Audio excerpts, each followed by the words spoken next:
Ladies and gentlemen, welcome back to the channel. Thank you for tuning in, and if you are tuning in, I'm assuming you're a wrestling fan, and if that's the case, feel free to hit that subscribe button and catch even more videos like the one you're about to watch right now. Today, we're reviewing and talking about Monday Night Raw, the last Raw before the Royal Rumble. We're going to talk about what happened, what went down, what I thought was good, and what I thought was bad. Overall, though, I thought it was a pretty good go-home show. So without further ado, let's just go ahead and get right into breaking down what happened on Monday Night Raw. We're going to be talking about the good, we're going to be talking about the bad, and we're going to be talking about JD McDonough. So first off, I have to say, saw that they updated that ring mat, huh? So instead of Fortnite and instead of nothing, now they said, let's just slap on the biggest WWE logo we can find and just put that smack dab in the middle of the ring for everybody to get distracted by. Overall, I mean, if we're going to put something in the middle of the ring, I guess I would rather it be the logo of the WWE. But man, is that thing getting crowded, or is it just me? It's honestly starting to look like the back bumper of like a soccer mom or something like that. Like, it's looking kind of crazy. And of course, we do indeed still have the real American beer right there for everybody to see. And I'm sure people are just flocking to the shelves and it's selling out like crazy. I'm sure that's doing very well. All that aside, we had a pretty straightforward opening. We started with Seth freaking Rollins entering the ring, and he does his whole thing. The crowd's super hype into his entrance, all of that. That's half of the reason why we start with these guys, right? Because their entrances are just so good. And this man did not disappoint. He always comes in style. Today he arrived in these giant pink glasses with lenses bigger than your mom. And then when he got into the ring, he went about talking about the Royal Rumble because we are having that this weekend. So it was just typical, I'm going to win. I'm going to challenge the champion. And he started running down the champions like, maybe I'll challenge Cody Rhodes, maybe I'll take what I helped him get. Wouldn't that be funny? And then he talked about Gunther, and he was like, maybe I'll go after. And then he got interrupted by, guess what? It was Gunther. He came down and interrupted him. So Gunther comes down to the ring, and he talks about beating Jey Uso. Right? So he's gloating about that, how he beat him at Saturday's main event and crushed all of our hearts, even though we knew he was going to win. Talks about how, hey, you know what, Rollins? I hope you do win, because then I can see you at WrestleMania, and I can make you like everybody else, because I've been out here digging graves for everybody. I've been killing them, and you're just going to end up like everybody else. So I hope you win, because I want to beat you. Powerful. And then not long after that, we cannot have an interruption without an interruption, as Logan Paul comes down to the ring to a roar of boos, and I'm talking about a roar of boos. We're talking Dominic Mysterio level type of heat this man has. He could barely get two words out even, without getting absolutely obliterated by the fans. It was very hilarious to watch. So after about 25 million minutes of trying to talk, Logan finally does speak, and he goes on and talks about, well, hey, guess what, guys? I'm entering the Royal Rumble, and I'm going to win the thing, and I'm going to face Gunther, and I'm going to take his world title. Gunther says, you know what? I've changed my mind. I want you to win, Logan Paul, so I can slap that ugly grin off of your face, right? And so he's clapping back, and actually pretty much that's it. So we didn't really get a brawl. They just kind of exchanged words, and then they left. All right, so they left like nothing was ever said, and I guess we're going to find out who wins the Royal Rumble. My pick, neither one of those guys. I don't think either of them are going to win, but we'll get into more of that later. We should not be spoiling that just yet, because I will have a video about my predictions. So yeah, then we moved right along to the backstage area, and we had CM Punk getting interviewed when all of a sudden Sami Zayn goes up to him, and everybody's like, oh snap, what's he gonna say? They start talking back and forth when Sami delivers this really great line. He says, you know what, CM Punk, we are different because one of us has main evented WrestleMania. Ooh, got him. So then Sami walks down the hallway, and he bumps into Karrion Kross, who's doing his cryptic exchanging of words, talking about worlds of opportunity and yada, yada, yada. Are they going to do something with that? I don't know, but he was there, And Sammy thought, that's weird. I'm going to keep going. And then he gets stopped by Cody Rhodes. So Sammy is a very popular man. Everybody wants to talk to him. And then that brings me to our first match of the evening. And ladies and gentlemen, what a match. You've got to give all of the credit to JD McDonough. My goodness, this man. Woo, we're going to talk about it. Let's get into it. So it is JD McDonough and Dominic Mysterio representing the Judgment Day, and they're facing the War Raiders for the World Tag Team Championships. So Judgment Day start this off very, very quickly. They rush the War Raiders and try to get things going early. They separate them. They send Ivar to the outside, and they focus on double teaming Eric in the ring. Great strategy. When all of a sudden, and we're going to get very serious here because it was super serious, JD McDonough does like a backflip from the apron, like off the ropes to Ivar, who's on the outside. And I mean, oh man, he just obliterates the back of his head on the announce table. And it's not those announce tables in the past. This is a very, very hard announce table, and it has zero give. And you heard it. You heard it when he hit it, and you just looked at him. And even Michael Cole was screaming that we literally need to get help for this guy. We're not joking. It looks like he could have severely hurt himself with that. Like, thankfully, it's not any worse than it ended up being, but that was hard to watch. It was crazy. JD says, I'm not going to let a little potential concussion and broken neck stop me. I've got to deliver for the fans, and he is very tough. My goodness, because he went on and continued the match. And not only did he continue the match, he did all of the spots that were planned in the match. They didn't just rush to a finish. And I mean, nobody would have blamed him if they did that. I personally was like, after seeing that, I was like, we need to get this man out of the ring. Why does he keep going in there? And of course, he tweeted out later that he ended up having some broken ribs, and he did puncture his lung, so he'll be out for a few months. I mean, it could have been a lot worse, and that's already pretty bad, so that's saying something, but it could have been so much worse, so prayers up for him. I mean, they're going to have something huge for this man's return, because I know for a fact that even Michael Cole was saying, like, forget everything I said, respect for this man, shooting through the roof. If there's anything, like, from this, right, you know, luckily he's not severely like career ending hurt, so if anything, this could launch him into something pretty great, I think, as well, because us wrestling fans are pretty twisted. If you finish the match broken ribs, whatever, we give you a lot of respect, right? So that's just probably what's going to happen from this. But all that aside, he's a human being. Prayers for him, and just recover, man. Recover. You've done your job. Just chill. Like I said, he did indeed continue the match, so we're going to talk about some of those spots right now. He got tagged in, JD, and literally immediately they started going for his head and neck, and I was like, please stop. That's crazy. Also, we got to give some love to Ivar, and the War Raiders are just so good, but Ivar does this handstand, like, bounce off the ropes to deliver, like, a double back elbow, and, like, just a man that the size that this man is, he should not be doing this stuff, but he's just so athletic. And it just blows me away every time I see him wrestle. So shout out to them too. This was a great match regardless.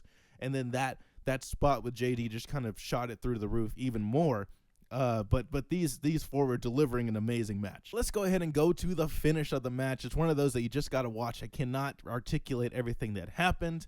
So Carlito comes out. He spits in the face of Ivar for not being cool. And the official gets distracted, as they always do. And then Dominic does a 619. JD delivers a moonsault. Somehow he's still able to pull this off.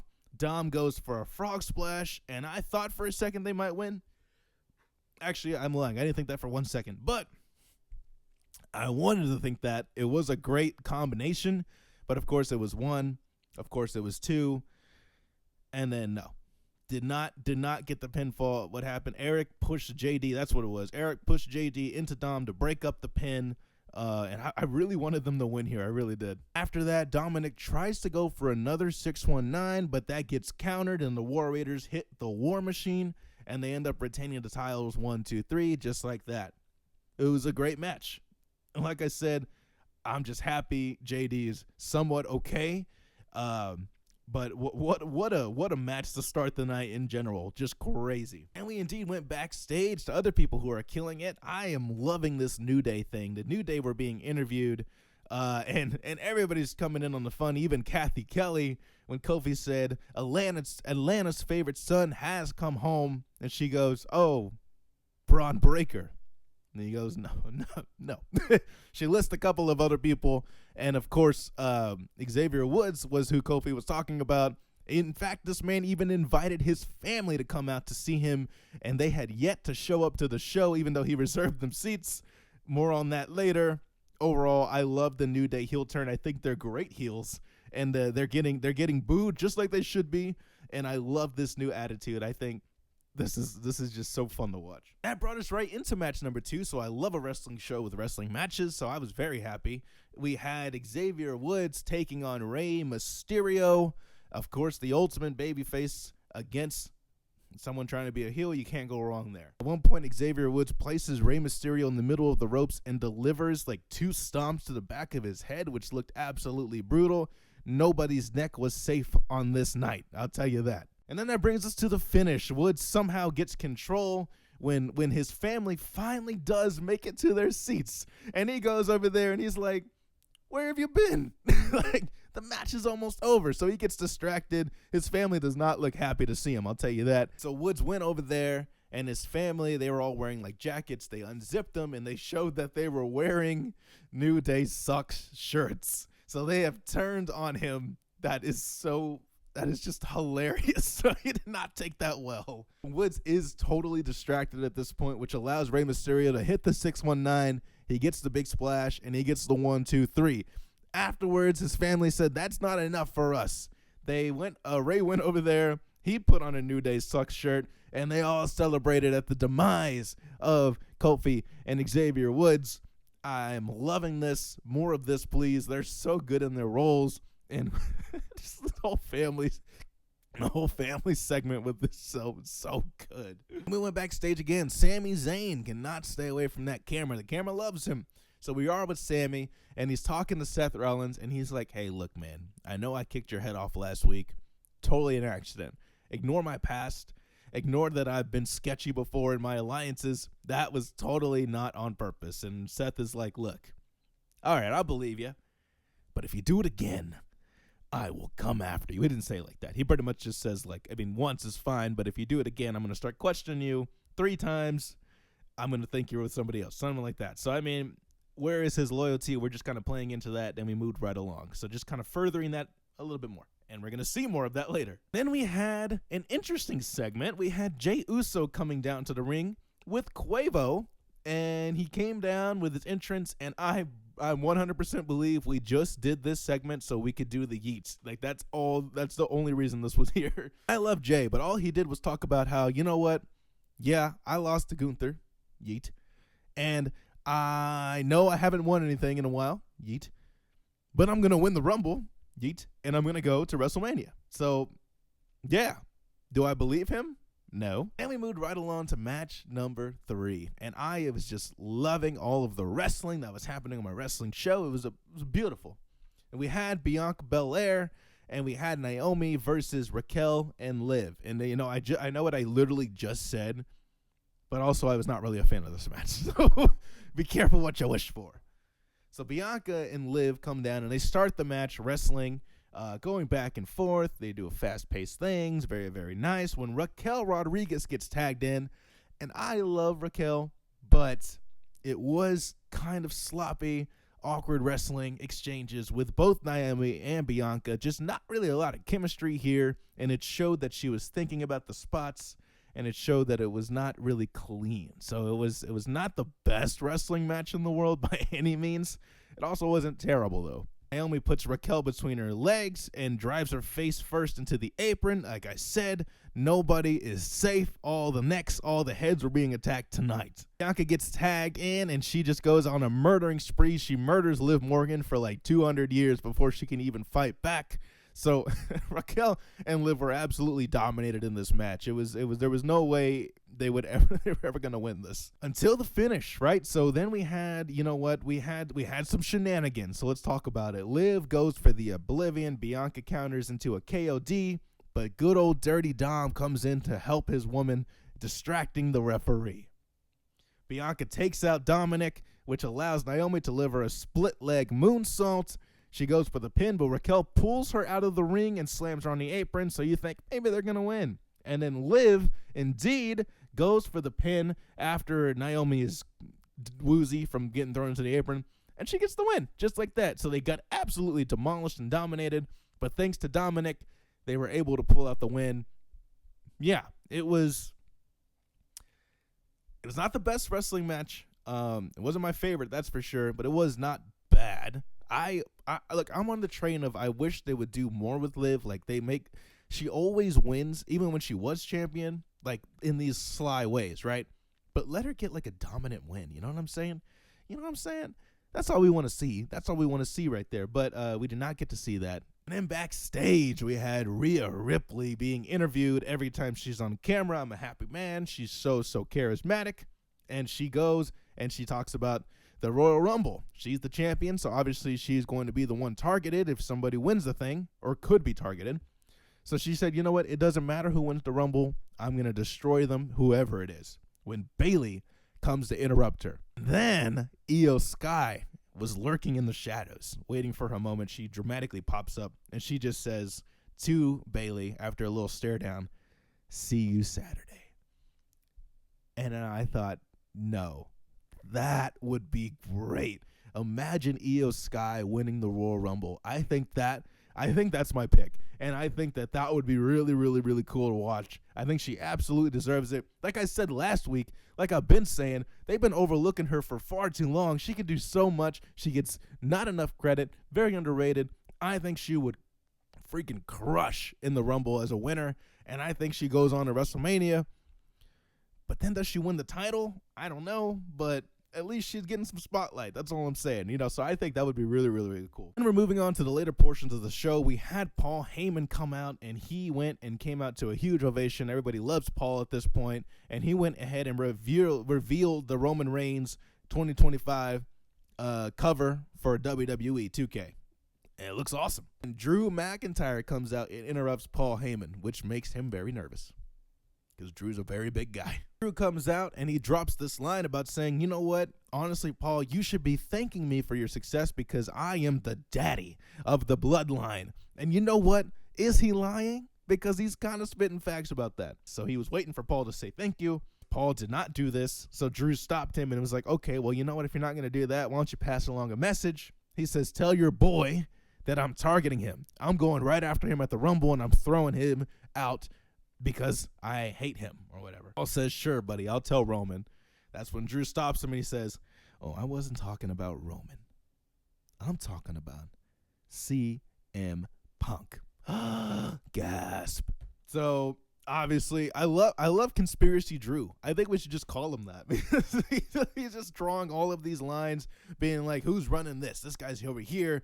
Paul is obviously working with this guy. This man's got the tinfoil hat on, and he is working, man. He is working that brain of his, trying to get into the heads of everybody. He's just mad at the world. Because, of course, Paul does still owe CM Punk a favor. So will that play in? Obviously, it's got to play in at some point. Will it be at the Rumble? Who knows? And that brought us to the main event. So Drew McIntyre was out there anyway because he was fighting Sami Zayn again. And that's the only thing that I'm like, well, didn't he already beat him? And in fact, he's already beat him 10 times in a row. So Sami, they made a big deal about this. Sami is 0-10 against Drew McIntyre. So could he finally get one win? That's what everybody was thinking. But I'm like, just give up, Sami. Like at this point, my man, at this point, you haven't won. Even if you win, it's like when your little brother beats you in like Mario Kart after losing like a million times. Like, what does it actually mean? they indeed have a match, and it was a really good match. I mean, these two, at the very least, these two are going to put on a show for us. Big story of the match that has been the story for a lot of Drew McIntyre matches, just his power. He's just stronger. He's bigger than Sami Zayn, so he used that in a lot of different ways and in a lot of very, very great ways. And he ended up busting up Sami Zayn's nose. I think he might have broke it. I don't know what happened. I missed on like how it happened, but I just looked up, and this man was bleeding like a stuffed pig all over the mat. It was pretty awesome. We wrestling fans, we're twisted, man. I know we were all like, nice. Yes, blood. At one point, Drew picks up Sami on his shoulders, walks him up the rope like he weighs 2 pounds, and he goes for a white noise, looks like, off the top rope, or off the middle rope. But Sami reverses it into a sunset flip powerbomb for a near fall. So good, so clean. Chef's kiss. Beautiful. Let's go ahead and go to the finish. So Sami Zayn hits the exploder in the corner, sets up for the haluva kick, misses, and then Drew rolls up Sami, puts his feet on the ropes, and gets the win. So now Drew is 11-0, and Sami looks like a little child. Immediately after the match, I continued to be entertained because Drew went ahead and attacked Sami Zayn, much to the dismay of Michael Cole, who was losing his mind. When all of a sudden Cody Rhodes comes out of nowhere to help out, delivers a Cody Cutter to Drew McIntyre, and yeah. But then Kevin Owens, being the sly little slivery snake he is, came out and chose the opportunity to attack Cody Rhodes because he was distracted. They began to fight, but now it's 2-on-1 because Sami Zayn is still incapacitated until he finally gets up and tries to help, but there he goes, and he accidentally delivers a haluva kick and hits Cody Rhodes instead of his intended target. So all I know is either Sami Zayn is on the dark side, or you should never trust this man with a gun, because friendly fire all day long is what's going to be happening. And then by the way, I thought that was the end of the show, because then we cut to a ad, and when it came back, I saw there was time left, but then it was like a Roman Reigns interview about the cover or something like that. So I turned it off. I thought it was done, but then I went online and I saw everybody talking about Cody and CM Punk. I said, where was this? Yo, I almost missed the whole segment. So that threw me off for a second. But indeed, the show was not over, because we came back to Cody on the ground, clenching his ribs, acting all hurt. And he wanted to cut a promo because he thought, I'm beat up, I'm broken down, I can barely talk. What a perfect time to go on a monologue. So Cody talks passionately about what it's like to be the champion and what it means. And it's not just the belts. It's not about the belts. It's about the person, and it's about the personality, and it's about what you stand for. When CM Punk comes in and interrupts him, and he says, hold on, buddy, you're not going to be talking because I'm the best talker in the game. He didn't say that at all. I'm just kind of making things up. So CM Punk comes down to the ring and asks Cody, hey, you okay, man? You all right? Cody's like, yeah, I'm chilling, man. What you talking about? So CM Punk says, well, I know the toll that the championship can take on a person. He talks about when he was the champion, and how it changed him, and he lost friends, and he sees Cody losing friends left and right, trying to be John Cena, trying to be Superman, but nobody's Superman, not even CM Punk, especially not Cody Rhodes. And so he's saying all that, and Cody looks at him and is like, okay, well, you know what? You had a prophecy for me last time, so why don't you go ahead and tell me what you're thinking, huh? What's next for me? Punk says, gladly, I will be your voodoo woman. And he says, in the short term, you have a nice bed you sleep in, but you aren't going to sleep. You're not going to get a wink of sleep because you're busy. You have to get up. You have to do media. You have to go. You have to go meet Make-A-Wish people. You have to go. You have to go wrestle. You have to get ready. And even if you don't have an early morning, you have to get ready for your match against Kevin Owens. You have to do this. You have to do that. And so he says, you know what? You're going to do that, and while you're going down, you're up here, you're going down, somebody in that locker room is going to be coming up. They're going to be getting in the best shape of their life. They're going to be doing this. They're going to be doing that, and they're going to come and take your spot. And he said, and that's the good news. That's the good news, my friend. So, of course, Cody says, well, what's the bad news? And Punk says, that person is me. Dun, dun, dun. And he said, you know what? I'm not going to be like your other people because I am your friend, all right? I am your friend, so I'm not going to stab you in the back. I'm going to stab you in the front. Either way, I'm getting stabbed. So I don't know if I'd say thank you, to you, but okay. But he does respond with a thank you, and he's like, well, you know what, that's totally fine, but you forgot one thing, and that's my whole career I've been chasing you, and I've been chasing you and chasing you and chasing you, but for once you're chasing me, Punk. And how does that feel, boy? It's just great stuff. All right, I'm paraphrasing here. You've got to go and watch it. It was such good stuff, man. Stuff that you can get high off of, bro. It was so good. And so Cody says he hopes CM Punk wins the Royal Rumble because he wants him to catch up. Goes to leave, but Punk stops him. He grabs him. He says, I'm not done with you, boy. Get back over here. And he said, you know what? I've heard that before. How many times I've heard people say, I want you to catch up. But until I did catch up, and then I went and murdered them. So you know what? You better watch what you're saying. Then he tries to leave, but Cody stops him and says, well, I'm not done. All right? I want to get the last word.